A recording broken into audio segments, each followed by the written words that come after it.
So ఎప్పట్లాగే మన కలియుగ దైవం వెంకటేశ్వర స్వామి దర్శనం చేసుకొని ఆశీస్సులు తీసుకొని వెళ్తున్నాను. అండ్ ఈరోజు అందరూ కూడా రావటం మీరు అందరూ గమనిస్తున్నారు. అండ్ June 4th రిజల్ట్స్ వస్తున్నాయి కాబట్టి ప్రజలు మీడియా అంతా కూడా చాలా ఆతృతగా ఎదురు చూస్తుంది. ఎవరికి కావాల్సిన స్టోరీలు వాళ్ళు వండుతున్నారు అనేది మనం గమనిస్తూనే ఉన్నాం. నిన్ననే ఎగ్జిట్ పోల్స్ కూడా రావటం జరిగింది. ఎవరు ఏం ఎగ్జిట్ పోల్స్ ఇచ్చినా ఎక్కడ ఏం డిస్కస్ చేసినా ఫైనల్గా జరిగేది సెకండ్ టైం జగనన్న సీఎం. ఎందుకంటే ఈ రాష్ట్ర ప్రజలు సంక్షేమానికి అభివృద్ధికి పట్టం కట్టడానికి రెడీగా ఉన్నారు కాబట్టి మహిళలు ముసలి వాళ్ళు పెద్ద ఎత్తున రాత్రి 9 అయినా కూడా ఎదురు చూసి ఓటింగ్ వేసి వెళ్ళటం మనం అందరం కూడా గమనించాం. సో మనకి స్వాతంత్రం వచ్చిన తర్వాత ఇంత పెద్ద ఎత్తున సంక్షేమాన్ని అభివృద్ధిని ప్రజల కోసం అందించిన ఏకైక ముఖ్యమంత్రి జగన్మోహన్ రెడ్డి గారు. రాష్ట్రం విడిపోయి నష్టాల్లో కష్టాల్లో ఉన్నా కూడా ప్రభుత్వ బాధ్యతగా ప్రజలకి మంచి చేయాలి, రాష్ట్రాన్ని అభివృద్ధి వైపుకు నడిపించాలి అని చిత్తశుద్ధితో పారదర్శక పరిపాలన అందించారు. కాబట్టి ఈరోజు మేమంతా కూడా చాలా కాన్ఫిడెంట్గా ఉన్నామన్న విషయాన్ని మీ అందరికీ తెలియజేసుకుంటున్నాను.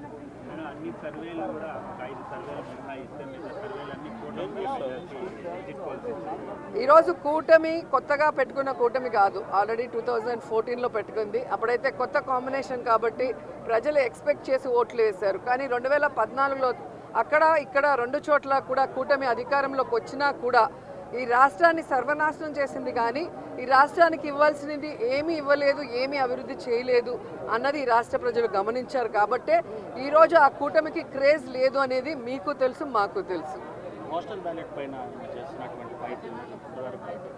ఖచ్చితంగా ఈరోజు ప్రజలందరూ కూడా గమనించాల్సిన విషయం, వ్యవస్థలు ఏ విధంగా ఈరోజు చంద్రబాబు నాయుడు చేతిలో వాళ్ళు ఇష్టానుసారం చేస్తున్నారో మనం గమనిస్తున్నాం. ఆ విషయాల్ని ఇష్టానుసారం ఎలక్షన్స్ అప్పుడు మార్చేయటం, అలాగే కేసులు పెట్టించడం వైఎస్ఆర్సీపీ నాయకుల మీద. ఇప్పుడు దేశంలో ఎక్కడా లేనటువంటి విధంగా కొత్త కొత్త రూల్స్తో పోస్టల్ బ్యాలెట్ని ఏ విధంగా వాళ్ళకి అనుకూలంగా మార్చుకోవాలన్న ప్రయత్నం చేస్తున్నారో మనం గమనిస్తున్నాం.